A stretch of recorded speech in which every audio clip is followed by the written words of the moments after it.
Picture a child standing at an airport gate, 7 years old.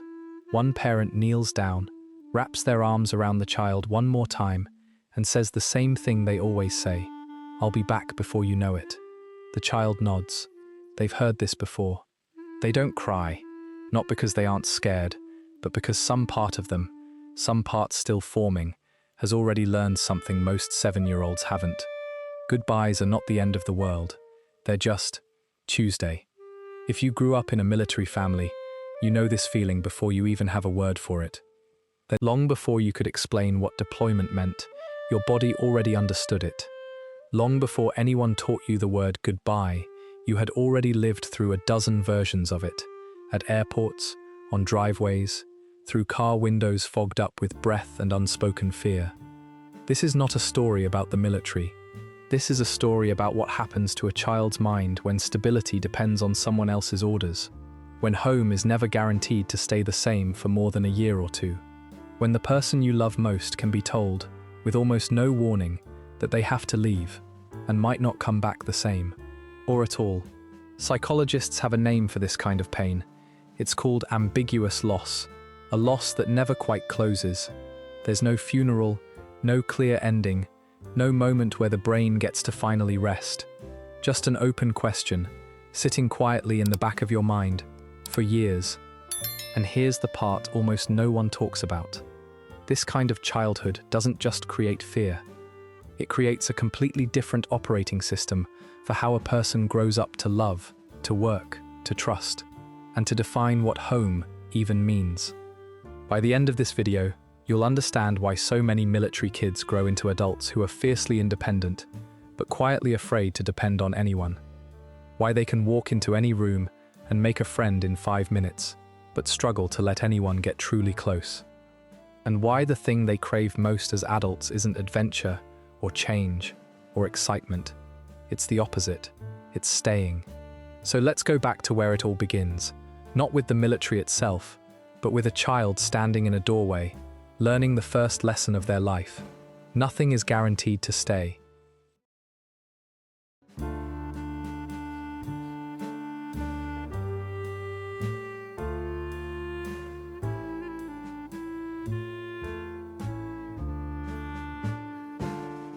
For most families, life moves in seasons. For a military family, life moves in cycles, and every cycle has 3 stages that quietly reshape a child's nervous system. The first stage is pre-deployment. In the weeks before a parent leaves, something shifts in the house. Conversations get shorter. Hugs last a little longer than usual. Suitcases appear in hallways, half-packed, like a countdown no one wants to say out loud. The child doesn't need to be told what's coming. They can feel it in the air, the way animals sense a storm before the sky changes. Then comes the second stage, the deployment itself. Months of absence, a voice on a crackling phone call, a face on a screen that freezes mid-sentence. The child learns to love someone through a gap, through silence, through waiting, through counting days on a calendar taped to their bedroom wall. And then, the stage almost nobody talks about, reintegration. You'd think the parent coming home would be the easy part, the happy ending. But for many military families, it's actually the hardest stage of the entire cycle. Because while that parent was gone, the family didn't just wait, they adapted. A new rhythm formed, new rules, new routines, new roles. The child grew a little more independent. The at-home parent learned to run the household solo, and when the deployed parent finally walks back through the door, everyone has to relearn how to live together again, including the child, who has to make room again for a person who once felt, for a while, almost like a stranger. Even good news, it turns out, requires bracing for impact.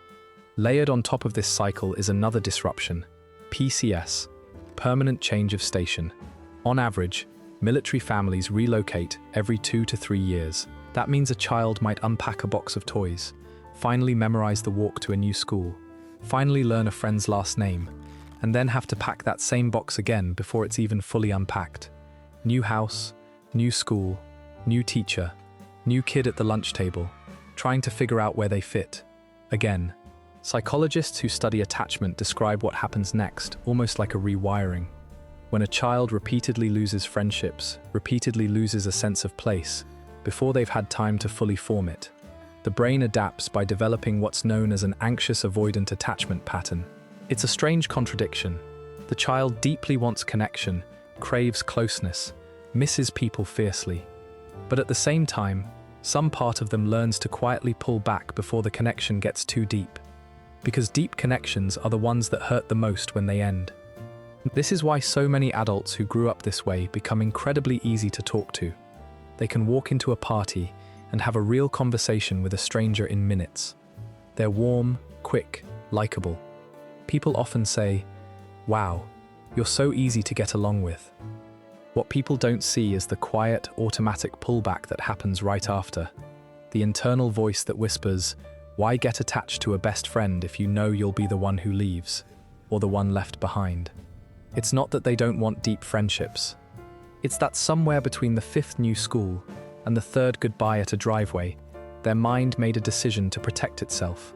Stay light, stay flexible. Don't unpack too much of your heart in a place you might have to leave. And that decision, made silently as a child, follows them long after the moving boxes stop coming. In a lot of military households, when one parent gets deployed, something quietly shifts in the family structure. The remaining parent suddenly has to carry twice the load, and someone has to help fill the gap. More often than not, that someone is the oldest child. At 10, at 11, at 12 years old, they start making dinner for younger siblings, helping with homework they barely understand themselves, checking that the front door is locked at night, answering the phone when it rings, just in case it's news. Psychologists call this parentification. But that word doesn't quite capture what's really happening. It's not just extra chores.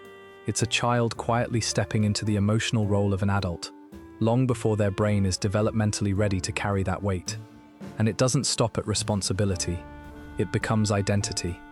These children often grow into adults with an almost reflexive sense of hyper-responsibility, the belief that if they don't hold everything together, it will fall apart.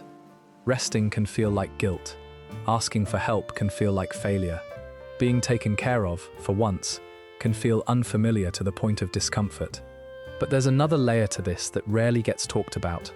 What happens to a child's relationship with authority? Some grow up craving structure and rules, because rules feel safe, predictable, controllable, a rare kind of certainty in a childhood that offered very little of it. Others go the opposite direction entirely. They quietly resist any form of control, any authority figure telling them what to do, because they were already the one in charge once. They already commanded a household at age 11. Being told what to do again, as an adult, can feel less like guidance and more like a threat to an independence they fought hard to build. Then there's the emotional training that runs underneath all of it. The unspoken rule that feelings are meant to be managed, not shown. Military culture carries genuinely admirable values: strength, discipline, endurance, mission before self. But children absorb these values by watching, not by being told. They watch a parent not cry at a goodbye, not complain during a hard week, stay composed during a phone call that clearly carries bad news. And children, being children, do what children always do. They imitate what they see, so they learn to do the same. They learn to swallow the lump in their throat. They learn to smile at the exact moment they feel like falling apart. This isn't quite full alexithymia, the clinical inability to recognize your own emotions, but it lives close to it. It's not that they don't feel, it's that somewhere along the way, they were trained not to show it, and eventually, that training starts to blur into not fully processing it either. Picture an 11-year-old, one night, hearing their mother cry quietly behind a closed door, and immediately switching into the strong one for their younger sibling in the next room, because someone has to. That moment doesn't just pass, it becomes a blueprint. Years later, that same person sits across from a therapist, or a partner who's asking a genuine, caring question. How are you, really? And the answer comes out before they can even think about it. I'm fine. Not because it's true, but because saying anything else was never really an option they were taught to have. There's a term researchers use for kids who spend their formative years moving between places, cultures, and communities that aren't quite their own. Third culture kids. It was originally used to describe children of diplomats, missionaries, and expatriates, but military children fit almost perfectly into this category, especially those who spent time stationed overseas. They don't fully belong to the culture of their passport, and they don't fully belong to the places they've lived either. They exist somewhere in between, fluent in adaptation, but never quite fluent in belonging. This is where the idea of home starts to change shape entirely. Ask most people where home is, and they'll picture a house, a street, a childhood bedroom. Ask a military kid, and there's often a pause, because for them, home was never a location. It was a person, a parent's voice, a sibling's laugh through a bedroom wall, a smell that meant safety, no matter what base, what town, what country it happened to be attached to that year. This creates two very different kinds of adults. The first can live anywhere.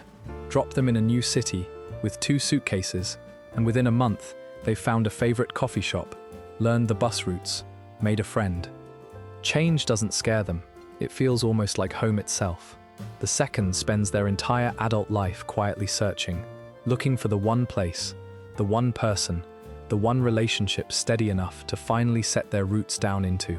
Not because they haven't tried, but because they were never given the time as a child to practice staying anywhere long enough to learn what staying even feels like.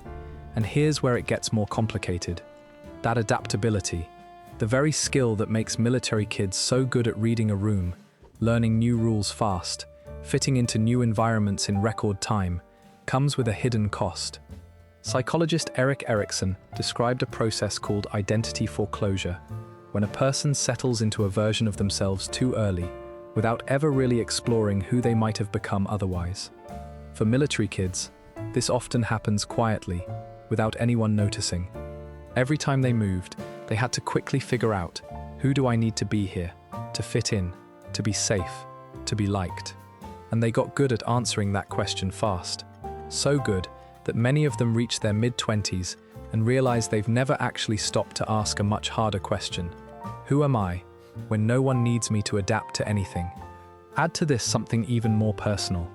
For years, their entire identity was often introduced through their parents' uniform. I'm an army kid. I'm a navy kid. Not just a description, but a whole personality built around it. The school they attended, the friends they made, the way people first understood them. So when they finally move out, build their own life, and that title no longer applies, a strange, quiet question tends to surface, usually somewhere between ages 25 and 30, once the noise of independence settles down. Who am I, if I'm not someone's kid in the military anymore? It's part of why so many of them end up choosing careers that mirror the only life they've ever known. Jobs that involve travel, relocation, diplomacy, remote work, constant motion.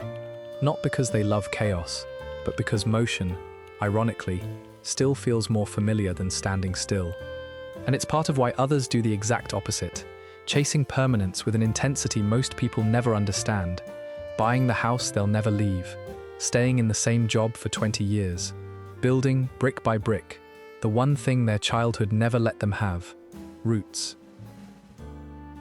By adulthood, all of this, the moving, the goodbyes, the early responsibility, the hidden emotions, doesn't just disappear.